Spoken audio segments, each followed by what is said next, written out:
शेतकरी बंधूंनो, आपल्यासुद्धा हळद पिकाची अशा प्रकारे जर पान पिवळे होत असतील, म्हणजे ज्या पानाच्या शिरा हिरव्या राहत असतील आणि त्या शिरांच्या मध्ये पान पिवळं होत असेल, तर त्याला इंटरव्हेनल प्रोलॉसिस असे म्हणतात. तर हे कशामुळे होत आहे मित्रांनो? अन्नद्रव्याची कमतरतेमुळे. तर हे अन्नद्रव्य कोणतं आहे?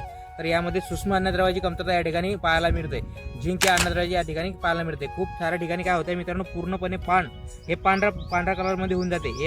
या शिरा पण हिरव्या शिरा पण पांढऱ्या होतात आणि पूर्ण पान या ठिकाणी पांढरं होऊन जाते. तर हे फेरस या अन्नद्रव्याची कमतरता या ठिकाणी पाहायला मिळते.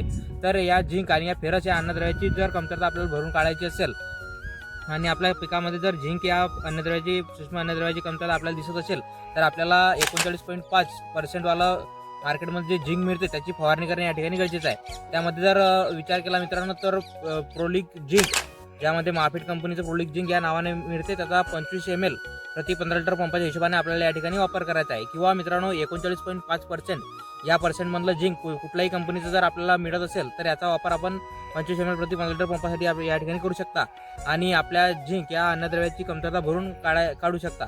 तर तुम्ही सुद्धा कशा प्रकारे नियोजन करताय आम्हाला कमेंट सेक्शनमध्ये सांगा आणि जास्तीत जास्त हळद उत्पादक शेतकऱ्यांच्या व्हॉट्सअप ग्रुपला व्हिडिओ शेअर करा. भेटूया मित्रांनो पुढच्या व्हिडिओमध्ये. तोपर्यंत राम राम.